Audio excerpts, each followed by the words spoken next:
अस्सलामुअलैकुम व्यूअर्स, आज मैं आपके साथ शेयर करूंगी गुलाब जामुन बनाने की एक बेहद मज़ेदार और आसान सी रेसिपी को एंड तक देखिएगा तो ऐसे ही मज़ेदार किस्म के खूबसूरत और रसीले किस्म के गुलाब जामुन आपके भी बनके तैयार होंगे। बस कुछ टिप्स एंड ट्रिक्स हैं जिनको आपने फॉलो करना है, तो इस वीडियो को लास्ट तक ज़रूर देखिएगा अगर आप चाहते हैं कि ऐसे ही दिखने में खूबसूरत और अंदर तक देखिए इनके शीरा रचा हुआ है, बहुत ही रसीले बनकर तैयार हुए हैं, ना तो टूट कर बिखरे हैं और ना ही कोई और कमी है इनके अंदर। बहुत ही मज़ेदार गुलाब जामुन बहुत ही आसान तरीके से मैं आपको बनाना सिखाऊंगी, तो आप इस रेसिपी को एंड तक ज़रूर वॉच कीजिएगा, तमाम स्टेप्स को फॉलो कीजिएगा, तो इंशाल्लाह ताला ऐसे ही मज़ेदार और बेहतरीन किस्म के गुलाब जामुन आप पहली ही बार में बहुत ज़बरदस्त किस्म के तैयार कर लेंगे। तो चलिए हम रेसिपी स्टार्ट करते हैं। तो इस रेसिपी में जो मेजरमेंट्स हैं इनका आपने ख़ास ख्याल रखना है। मैं आपको ग्राम्स में भी और कप्स के साथ भी मेजर करना बता दूंगी। तो यहाँ पे देखिए नॉर्मल चाय वाला कप है जो कि मैंने लिया है 1.5 कप खुश्क दूध का, यानी मिल्क पाउडर कोई सा भी आप यूज़ कर सकते हैं। मैंने यहाँ पे नीडो का ये साशे यूज़ किया है, तो आप अगर नीडो यूज़ करना चाहते हैं तो ठीक है, वरना कोई और मिल्क पाउडर भी यूज़ कर सकते हैं। अब मैंने सूजी ली है छान कर, जो कि मैंने ली है, देखिए ये टेबल स्पून यानी चावल खाने वाला चम्मच है, इसके हिसाब से देखें तो ये 2.5 चम्मच है और वैसे इसका वज़न जो है वो है 30 ग्राम। तो अब बाइंडिंग के लिए यहाँ पे मैंने यूज़ किया है मैदा, जो कि वज़न के एतबार से 25 ग्राम है, और अगर टेबल स्पून यानी चावल खाने वाले चम्मच के हिसाब से देखें तो ये है 2.5 चम्मच। तो बस क्योंकि मेजरमेंट के लिए पैमाना हर किसी के पास अवेलेबल नहीं होता, तो इसलिए मैंने आपको टेबल स्पून के हिसाब से भी मेजरमेंट बता दी है और स्केल के हिसाब से भी। तो बस आपने खाने वाला जो नॉर्मल साइज़ का चम्मच होता है वो इस तरीके से नॉर्मल से भर के तो उस हिसाब से मेजरमेंट पूरी कर लेनी है। अब इसके अंदर डालेंगे बेकिंग पाउडर 1 चुटकी के बराबर, बस 1 चुटकी से थोड़ा सा कम ही है, आपने 1 चुटकी से ज़्यादा नहीं डालना। अब साथ ही इसके अंदर मैंने डाल दिया था इलायची पाउडर 1/4 टीस्पून। अगर आपके पास इलायची पाउडर ना हो तो आप सब्ज़ इलायची को पीस कर तो डाल सकते हैं। इन तमाम चीज़ों को एक खुशक चम्मच की मदद से अच्छी तरह से मिक्स कर लेंगे। तो यहाँ पे देखिए मिक्सिंग मैंने कर ली थी, और अब मैं इसमें डालूँगी मीडियम पिघला हुआ घी, जो कि चम्मच के एतबार से देखें तो 2.5 टेबल स्पून है, जबकि वज़न के एतबार से देखें तो 25 ग्राम है। अब इन तमाम चीज़ों को हाथों की मदद से अच्छी तरह से मिक्स कर लेंगे कि ये क्रम सा हो जाए। तो यहाँ पे देखिए बस अब आपने क्या करना है, इसको चेक इस तरह से करना है कि मुट्ठी में लेके इस मटेरियल को थोड़ा सा दबाना है। तो यहाँ पे ऐसे इस तरह से मुट्ठी बननी चाहिए। अगर इस तरह से ये मटेरियल हाथ में मुट्ठी में इकट्ठा होता हुआ महसूस हो तो इसका मतलब है कि इस मटेरियल में हमने जो घी इस्तेमाल किया है वो इनफ है। अगर ये मटेरियल आपके हाथ में इस तरह मुट्ठी की तरह इकट्ठा होता हुआ महसूस ना हो तो आप इसमें थोड़ा सा घी मज़ीद ऐड कीजिएगा। तो ये तरीका है इसमें घी को चेक करने का कि आपने कितना ऐड किया है, क्योंकि बाज़ टाइम सूजी या मैदा ज़्यादा एब्जॉर्ब करते हैं और बाज़ टाइम कम एब्जॉर्ब करते हैं। तो यहाँ पे मेरा इतना ही एनफ था। अब मैं यहाँ पे लूँगी 1 अदद अंडा, इसे अच्छी तरह से मैंने फेंट लिया है जर्दी समेत। आपने पूरे अंडे को पहले फेंट लेना है और अब इसमें से सिर्फ 2 टेबल स्पून के बराबर जो अंडा है वो शामिल करना है। बाकी अंडा जो है वो आप अलग रख लीजिएगा, किसी और चीज़ में इस्तेमाल कर लीजिएगा। अगर आपको अंडे की स्मेल वगैरह आती है या अंडे का जायका पसंद नहीं है तो यकीन जानिए इस रेसिपी के अंदर बिल्कुल भी अंडे का टेस्ट आपको फ़ील नहीं होगा, ना ही कोई स्मेल वगैरह आएगी। आप बेफिक्र होकर इसको यूज़ कीजिएगा। अब यहाँ पे मैंने लिया है आधा कप नॉर्मल टेम्परेचर वाला दूध, ये वही कप है जिसके साथ मैंने मिल्क पाउडर को मेजर किया था। इस पॉइंट पर व्यूअर्स आपने बहुत ज़्यादा एहतियात से काम लेते हुए थोड़ा थोड़ा करके दूध को शामिल करना है और तेज़ी से हाथ चलाते हुए इसको मिक्स करते जाना है। आपने सारा दूध एकदम से ऐड नहीं कर देना, क्योंकि आजकल बरसात का मौसम है तो मैदा और सूजी वगैरह जो है ये कम ही दूध को एब्जॉर्ब कर रहे हैं। वैसे आम दिनों में इसमें आधा कप चला जाता है, लेकिन आज मैंने जब इसको मिक्स करना शुरू किया तो इसके अंदर देखिए ये दूध मेरा बच गया था थोड़ा सा, तकरीबन 4 टेबल स्पून के बराबर। और ये देखिए इसे आपने बिल्कुल पानी की तरह पतला भी नहीं होने देना और बहुत ज़्यादा गाढ़ा भी नहीं होने देना, तो बस ऐसी ही इसकी कंसिस्टेंसी होनी चाहिए। तो ये देख लीजिए गौर से, बस जब ऐसा हो जाएगा तो तब आपने इसको छोड़ देना है, रेस्ट देनी है। और ये बहुत ज़्यादा चिपचिपा सा महसूस होगा इस टाइम पे, हाथों के साथ बहुत ज़्यादा स्टिकी सा फील होगा, लेकिन जब इसको आप रेस्ट देंगे तो उसके बाद इसकी स्टिकनेस जो है वो ख़त्म हो जाएगी।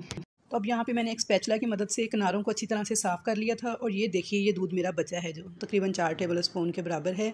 अच्छी तरह से मैंने स्पैचुला से किनारों को साफ़ कर लिया था, और अब मैं इसको एक प्लास्टिक कवर के साथ रैप करके कवर करके 20 से 25 मिनट के लिए रेस्ट दूंगी। अब चाहें तो किसी प्लेट वगैरह से भी कवर कर सकते हैं, और 20-25 मिनट के बाद हम इसको चेक करेंगे। तो चलिए तब तक हम इसकी चाशनी तैयार कर लेते हैं। तो यहाँ पे गुलाब जामुन का शीरा तैयार करने के लिए मैंने लिया है 2.5 कप पानी, और साथ मैंने ली है 1.5 कप चीनी। ये कप मैंने वही इस्तेमाल किया है जिससे मैंने खुशक दूध को मैयर किया था। साथ ही मैंने इसमें 4 से 5 सब्ज़ इलायचियाँ डाल दी हैं। फ्लेम मैंने ऑन कर लिया है और मुसलसल चम्मच चलाते हुए मैं इस चीनी को मेल्ट कर लूँगी। तो यहाँ पे मैंने 1 तार 2 तार शीरा तैयार नहीं करना, सिर्फ चीनी को चम्मच चलाते हुए अच्छे तरीके से मेल्ट कर लेना है ताकि ये नीचे जाके कैरमलाइज़ ना हो जाए। और जब चीनी सारी मेल्ट हो जाएगी, इसे 1 से 2 बॉयल आ जाएंगे, तो आपने फ्लेम को ऑफ़ कर देना है और चाशनी को एक साइड पर रख देना है।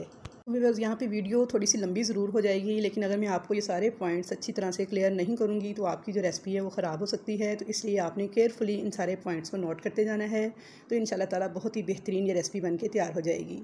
तो यहाँ पे देखें तकरीबन 25 मिनट हो गए थे इसे रेस्ट दिए हुए। तो अब मैं आपको दिखाती हूँ कि ये डो की शक्ल में आ चुका है।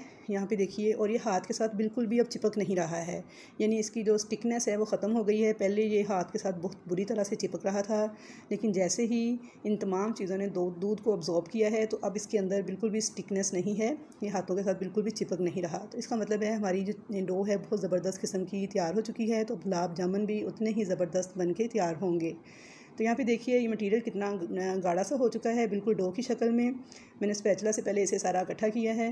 तो अब मैं इसके अंदर से एक टीस्पून के बराबर जो बॉल्स हैं वो निकाल लूँगी कुछ इस तरीके से। और उसके बाद आपने हाथ में इनको लेके इस तरह से छोटे छोटे बॉल्स तैयार कर लेने हैं। आप अपनी मर्ज़ी के मुताबिक बड़े छोटे ओवल शेप में या गोल किसी भी किस्म के गुलाब जामुन तैयार कर सकते हैं, लेकिन ज़रा छोटे साइज़ के तैयार करेंगे तो कम ऑयल में बहुत अच्छे से फ्राई हो जाएंगे। तो यहाँ पे व्यूअर्स आप देख सकते हैं कि मैंने इसी तरह इन सबको ये बॉल्स बना लिए थे। इस तरह ये तकरीबन एक ही साइज़ के बनकर तैयार होंगे। तो सारे बॉल्स हमारे रेडी हो चुके हैं। तो ये देखिए माशाल्लाह से कितने सारे गुलाब जामुन जो हैं हमारे वो फ्राई करने के लिए तैयार हैं। तो बस बॉल बनाते वक्त आपने इस बात का ख्याल रखना है कि इनमें किसी भी किस्म का कोई क्रैक नहीं आना चाहिए, वरना फ्राई करते वक्त भी इनमें क्रैक्स आएंगे।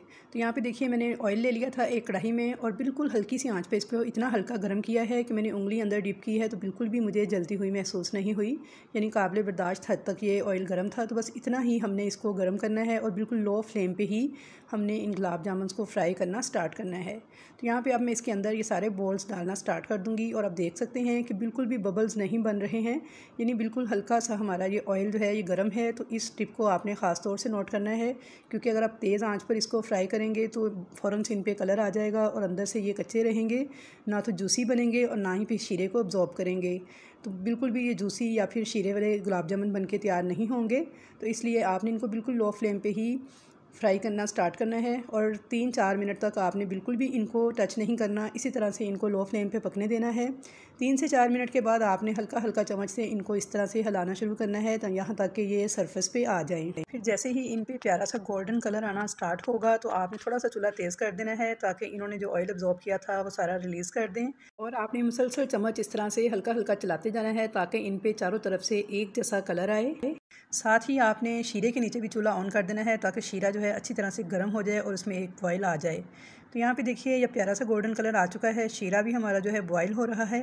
तो अब आपने इन गुलाब जामुन को यहाँ से निकालना है और इस शीरे में डालते जाना है।